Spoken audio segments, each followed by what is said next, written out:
Over 22 million people have now seen the pivotal moment when Jasmine Crockett challenged Nancy Mace during an intense congressional hearing focused on white privilege. What unfolded was not merely a performance of political theater.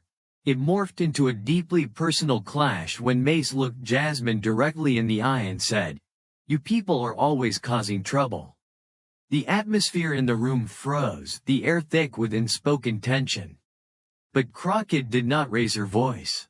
She dissected the moment with deliberate calm, each sentence a precise strike. In those fleeting seconds, significant questions hung in the air. Who gets to be part of we in America, and who gets left out? More crucially, what happens when someone has the courage to respond? As the hearing commenced, tension suffused the chamber. Though the war may not have been declared officially, it was already being fought. The Capitol's hearing room, a venerable site of countless conflicts, was no stranger to such moments of discord. Voices were raised in whispers and shouts alike, creating a cacophony of dissent and agreement. To a casual observer outside the chamber, it might have appeared like yet another mundane session of the House Oversight Committee. Inside, however, everyone understood that the stakes were far more significant than mere budgetary debates. The discussion hinged on which version of America would dominate educational narratives. At one end of the table sat Representative Nancy Mace, radiating the confidence of someone intimately familiar with the spotlight. Her folder was meticulously organized, color-coded, and strategically placed with an ice-cold bottle of water beside it. Clad in a spotless white blazer that starkly contrasted her surroundings, she radiated a calculated image. Mace had honed her political persona to walk a fine line, sharp enough for a jab while maintaining a polished exterior to deflect any backlash. As the gavel rapped down, signaling the start, Mace leaned towards the microphone, her voice sharp like a scalpel carving through flesh. "Let me be clear," she began, her tone clipped and assured, "what's being presented to our children as progress is nothing more than poison. Critical race theory doesn't teach facts, it sows seeds of resentment. It doesn't foster unity, it fuels division. It teaches white children they're born oppressors and black children they're destined to be oppressed. That is not education. That is not who we are as a nation." A few murmurs of agreement echoed from her side of the aisle. The camera light turned red. At that moment, Mace was not merely addressing the committee. She spoke to the voters watching from home, to producers at talk shows, and to the annals of history, eager to rewrite it to her narrative. Jasmine Crockett, seated 2 chairs down, remained composed. She sat with her legs crossed, her pen idle, and her lips pressed into a line, drawing a striking contrast to Mace's curated demeanor. She was a daughter of the South, a civil rights attorney turned congresswoman. Her hair was tightly braided back, her expression resolute, and every inch of her being screamed with her past resilience. Crockett's presence did not denote fragility, instead, she radiated unshakable strength. Mace reached for a handout, highlighting various points with fury, and held it up as if presenting damning evidence. This, she proclaimed, was found in a middle school curriculum funded by federal equity dollars. This material asserts that capitalism is based on slavery, that police disproportionately target minorities, and that America's foundational documents are rooted in white supremacy. She paused for dramatic effect. This is nothing more than a taxpayer-funded guilt trip designed to shame white children for actions they didn't commit. Another pause ensued, this one deliberate. When did education stop being about math and science and transform into a platform punishing children for the color of their skin? Her words hung in the air like an electric current, designed to land precisely where she intended. Across the room, Jasmine Crockett maintained her unwavering gaze. Inside, however, a quiet fury flared, not of rage, but something deeper, more historical. It was the discomfort of lies uttered unrepentantly. It was the confidence that this narrative would receive nods of approval rather than accountability, an unmistakable mark of privilege that underpinned the entire hearing. Jasmine leaned back slightly, her arms still crossed, her eyes locked onto Mace, an unyielding gaze that seemed to absorb the weight of the moment. This was a play she had witnessed before, in courtrooms, in faculty meetings, even in Sunday school curricula. Each time, the script remained the same: erase the pain, protect the pride. Mace continued after a brief pause, her rhetoric magnifying in intensity, aiming for a closing argument that echoed political pulling rather than ethical principles. If we genuinely care about children, whether black, white, or otherwise, we must stop teaching them that America is broken. We must teach them to rise rather than resent. We need to stop funding lessons that divide us by race and instead invest in what unites us. Polite applause cascaded from her side of the aisle. Mace's smile was subtle but confident. She likely believed she had conquered the room, but Jasmine remained steadfast, unyielding. She did not flinch, for when someone builds a platform on distortion, it only takes one voice armed with the truth to dismantle it. As murmurs faded, Mace leaned forward, her demeanor deceptively congenial, delivering her explosive line that would stir the room once more. You people always act like America owes you something. Maybe if you stopped blaming white privilege and started working harder, we wouldn't be facing this mess. The atmosphere froze. Oxygen left the room, and an uncomfortable cold permeated the air. Jasmine didn't flinch, but her pen halted mid-motion, spine straightened, and her gaze rose to meet Mace's with the intensity of a tempest. "Excuse me," she spoke, her voice low yet unwavering, "did you just say, you people?" No gasps followed, merely a ricochet of furtive glances exchanged among aides and staff. Everyone sensed that a dangerous territory had been crossed. Mace, however, stood firm. She didn't adjust her phrasing, instead, she smiled and shrugged. "That's right. You people are always causing trouble." The room shifted nervously. A pen fell silent, a chair creaked unsettlingly, and the air thickened with unspoken consequences. The chairwoman didn't interject, but her look towards the Democratic bench signaled the gravity of the moment. "Brace yourselves." Yet Jasmine didn't react with indignation, she absorbed the implications. This was not silence, it was a prelude to the thunder that rumbled just below the surface. Jasmine's eyes never faltered from Mace, her hands still neatly folded. She bore the weight of experiences and memories etched deeply within her.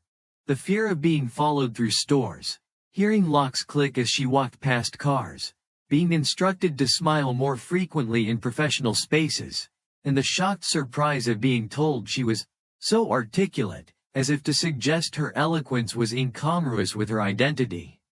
Finally, she spoke, her volume measured, her language sharp. "If my people are always causing trouble, Congresswoman, then why are we always the ones getting handcuffed, undervalued, denied, and underpaid?" The room didn't erupt in chaos, it froze in astonishment. Mace sat back, caught off guard, uncertain whether to disrupt Jasmine's resonant truth or dismiss it entirely. Yet silence blanketed the chamber, heavy with previous unspoken truths. No one dared to move, or exchange whispers, or even check their phones. The moment was perched on a razor's edge. Jasmine had not simply responded to Mace's slur. She had offered a mirror for everyone present to peer into, forcing a collective inspection of their biases. The tension in the air was almost sculptural when Jasmine made her next move. Her hand slid smoothly from the notepad to the desk, the pen clicking softly against the wood. She didn't glance down or change her breathing. She allowed the weight of the moment to settle before she ruptured it with clarity. "It's time we stop pretending," she drew out, letting her voice cut through the air with precision. "It's time to engage honestly in a conversation about something that makes many of you feel uncomfortable. It's something that's often dismissed by those who are fortunate enough to have never had to confront it directly. It's called privilege." The gravity of the word landed like a gavel strike. What you see is that some people go through life without ever having to bear witness to the realities others face. Not because those realities don't exist, but because they don't directly affect them. Jasmine kept her voice steady while honing in on the audience's collective conscience. Privilege is when you can refer to you people and not recognize the implications. She paused, forcing them to digest the reality woven within her words. It's thinking you're merely presenting the truth when, in fact, you're illustrating how you've never had to question your own existence in this nation. A heartbeat of silence passed, each second stretching with realization. Let's delve into an uncomfortable truth, she continued, her tone leveling but resonant. Privilege is this facade that urges one to ask if a topic is truly about race. That question isn't about curiosity, it's avoidance. It's the effort to maintain comfort while rewriting reality. Contrasting feelings permeated the room as Jasmine pressed on. For many of you, racism is just a discussion point at a gathering, but for us, it's an everyday existence. We're met with skepticism, labeled as imaginative, when we speak our truths. But right now, you're not merely listening to a conversation. You're observing the lived experiences that cannot be unheeded. She spoke truthfully, and with each assertion, the atmosphere shifted. If prior silence had been awkward, this was palpably thick with recognition. Suddenly, the stakes heightened beyond disagreement. They had amassed historical and embedded ramifications. If my experience with racism isn't your reality, it's because you choose not to engage with it, she said, her demeanor unyielding. But recognize this. You cannot fix what you refuse to acknowledge. The burden lies in the marginalization that evolves from the complicit acceptance of the status quo. Her statements bore the weight of truth, laying bare what many sought to ignore. Facts, she emphasized, aren't concerned with who feels discomfort, they merely exist. Let's discuss the facts. They're extraordinary, cold, and relentlessly clear. They reveal the cracks polite conversations often gloss over. Jasmine leaned into the atmosphere with intent, whispering truths too powerful to be overlooked, illuminating the discrepancies that plagued society and emphasizing that this conversation was not merely academic, it was visceral. Statistics don't lie, but too often we act as though they don't matter because they don't resonate with our personal experiences, she stated resolutely. A 14-year-old white student in Missouri brought a loaded handgun to school. He was suspended for 5 days. No charges filed. The principal said it was handled internally, with no police involvement, no record, no mug shot to tarnish him. Her eyes locked onto the audience, ensuring they absorbed every word. Contrast that with a 12-year-old black student in Florida who brought a toy water gun to school. He was tackled by security, arrested, handcuffed in front of his classmates, and his mother was notified that he now had a mark on his juvenile record. In that instant, conviction mingled with clarity as Jasmine relayed the stark realities that were tainted by bias, plummeting any hope of evasion. The murmur of disbelief coursed through the room. In the job market, it's not much different, she informed. 2 resumes, identical in qualifications and experience, one bearing the name Josh Miller, the other Deshaun Williams. The results. Josh received a 46% callback rate, while Deshaun's mere 14%. The only difference? One name that prompted decisions long before the interview was conducted. Each statistic accumulated weight that lingered, matching the palpable silence in the space, the tension thickening a sense of responsibility. Now let's add housing into the mix, she continued, transitioning gracefully to another hard-hitting assertion. A black family in Cincinnati had their home appraised at $110,000. To increase the valuation, they removed family photos and artwork, asking a white friend to pretend to be the owner. Same house, same neighborhood, identical furnishings. Upon the second appraisal, $160,000. That's a $50,000 difference based solely on skin color. Her message peeled through layers of acceptance and forced the assembly to reckon with their complicity. Jasmine leaned further into the confrontation, voice dropping an octave yet sharp with necessary truth. For many, privilege means never having to engage with these realities directly. It's believing you can speak about inequality without having to experience its ramifications personally. She refrained from escalating her tone. Her strength resided in provocative honesty rather than raised voices. Privilege manifests as the capacity to deflect consequences because those consequences never apply to you. A subtle silence enveloped the chamber, comprehension settling in. "Let's be candid," Jasmine pressed, urgency igniting her tone. "Nobody needs shame. What we need is vision, mutual regard, and concrete action. The audacity to keep pretending that we all begin at the same starting line while the finish line keeps shifting is what clouds progress." An elder gentleman in the front row wiped a tear from his eye without drawing attention. A whisper circulated around the room, a sort of collective understanding, intimacy forged in recognition. The need for applause was unnecessary, the energy was far too potent. Instead, they stood united in solemn acknowledgement of the truths unveiled. You can't mend a society by ignoring its fractures. It needs to be recognized, named, and confronted, Jasmine declared, hands steady at her sides, eyes still fixed forward. When the applause finally commenced, it built gradually like a swell that overcame modesty. Chairs scraped against the floor, voices rose in affirmation, an acknowledgement that spoke to an awakening taking place. Not just in Mace's hearing, but within the broader societal framework. Even as the chamber reverberated with recognition, Jasmine recognized something essential unfolding, not mere celebration, but readiness for shared responsibility. By the time the hearing was adjourned, the imprint of her words had permeated outside the chamber walls. The world awaited an impact as this exchange burst through traditional political mechanisms, igniting conversations far and wide. In small offices, classrooms, community centers, far beyond Washington's towering structures, Jasmine's voice resonated as she became a beacon for many grappling with their realities. Her words echoed across social media. America doesn't need to apologize for white privilege. It needs to see it, to name it, and to confront it together. As the weeks rolled on, conversations ignited within households and public venues alike. Students hosted discussions, teachers used her speech as a saying material in classrooms, and individuals united over the discomfort previously ignored. Conversations blossomed around race, privilege, and societal constraints, framing a discourse not merely about facts but rooted in lived experience.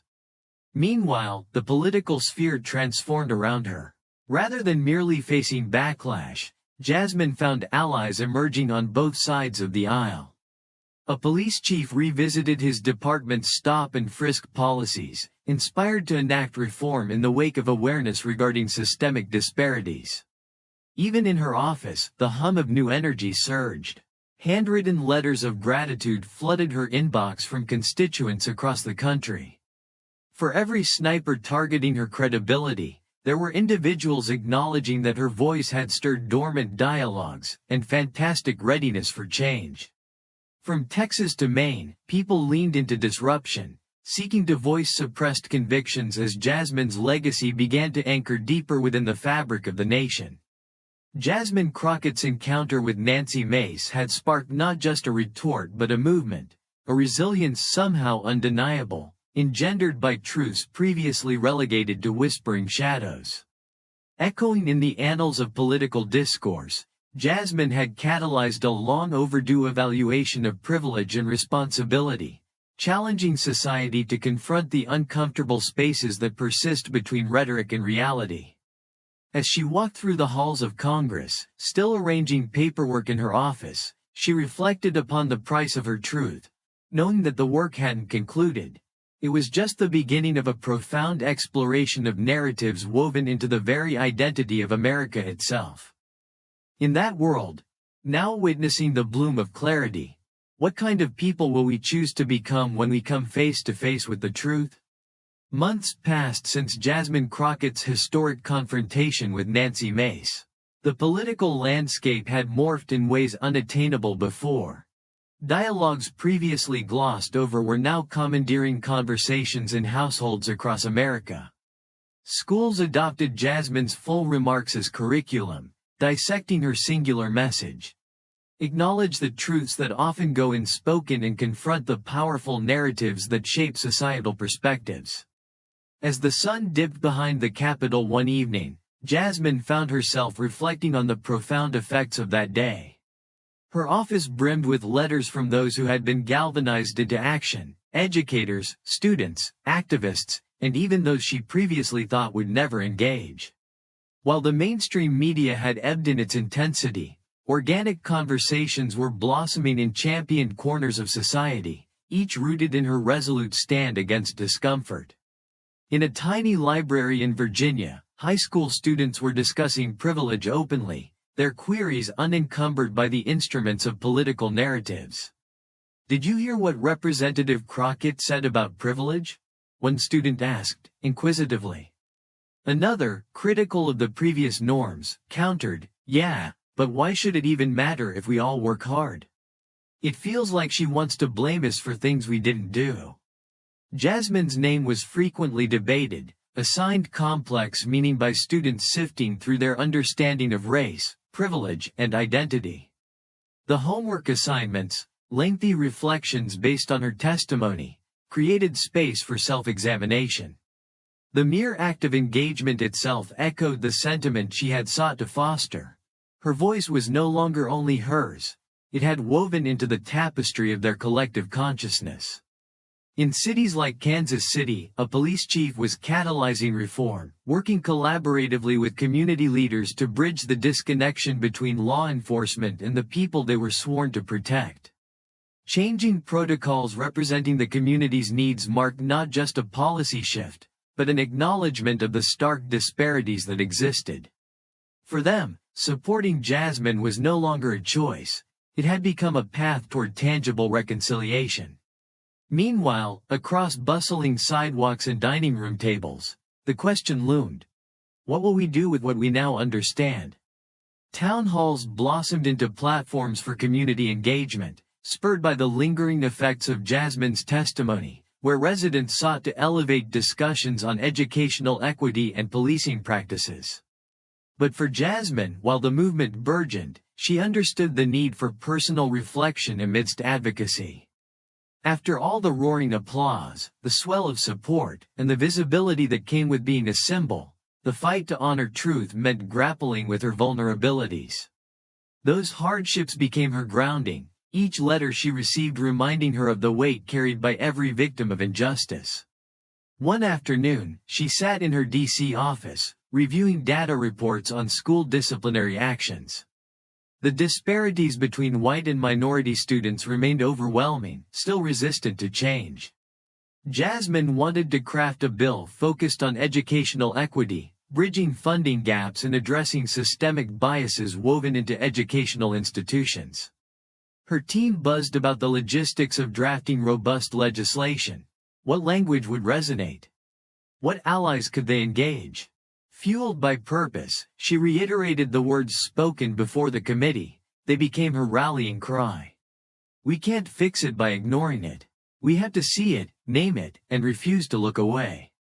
Those words became a part of how she wanted to govern, how she wished to shape a narrative not just marked by progress but cradled in empathy and understanding.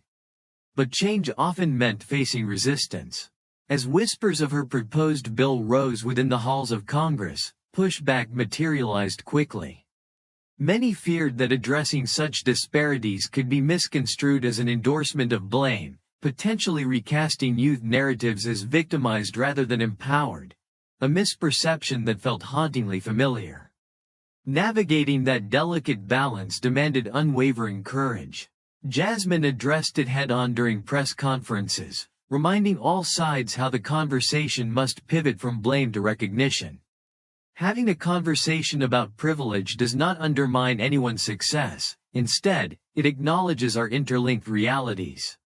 Her words were aimed not just at opponents but at her supporters. Everyone deserved to engage in the complexities unveiled by her testimony. As the tides of public conversation shifted, Jasmine found resonance in the silence that followed her assertions.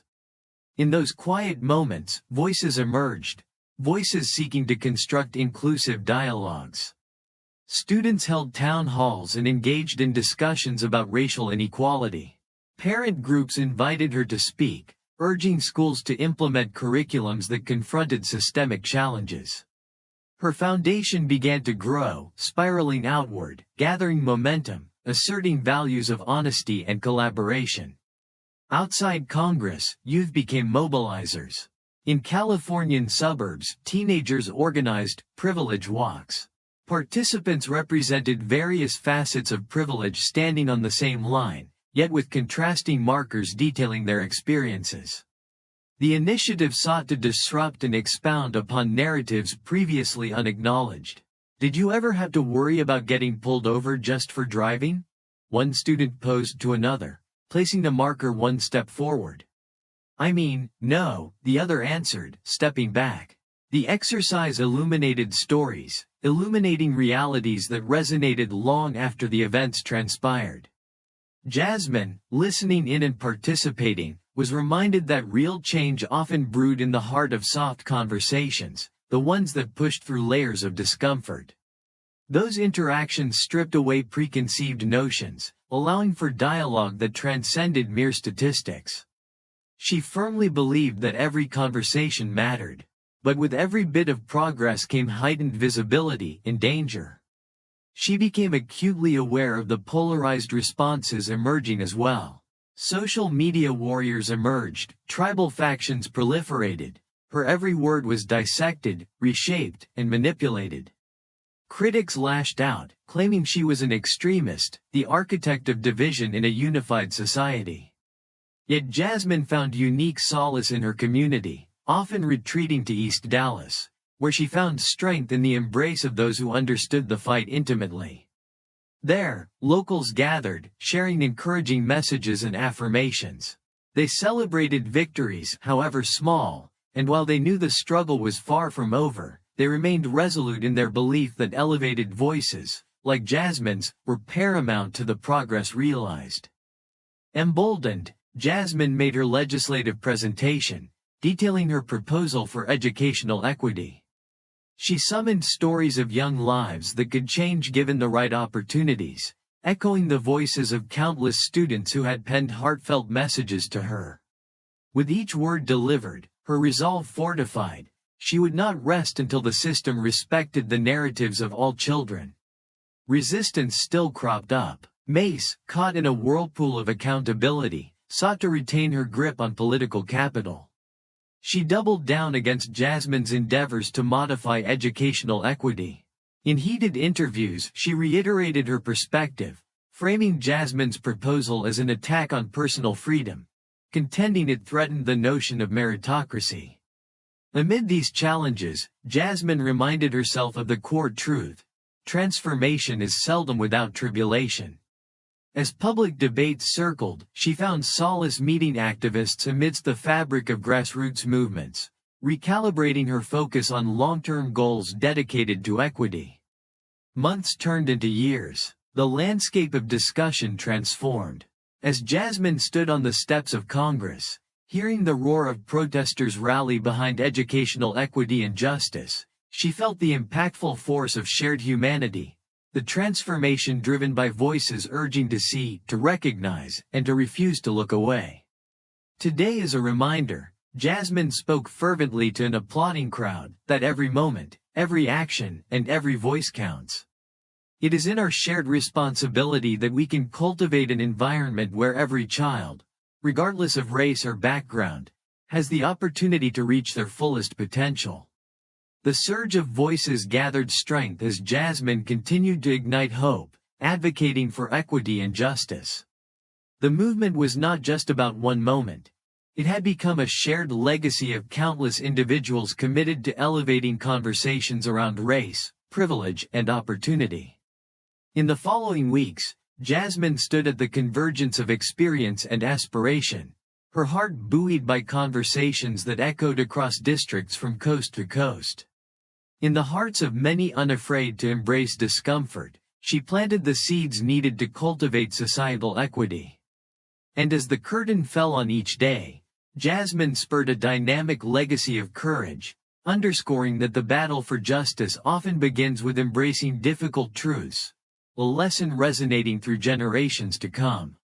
With each stride forward, Jasmine Crockett didn't just shed light on inequities. They illuminated the path ahead, reminding a nation that has long grappled with identity and struggle, that the fight for justice is ongoing. Each journey, every conversation tallies in this quest. The movement will only persist if they work collectively, for those truths cannot be silenced and those lives now mattered beyond the periphery of the past.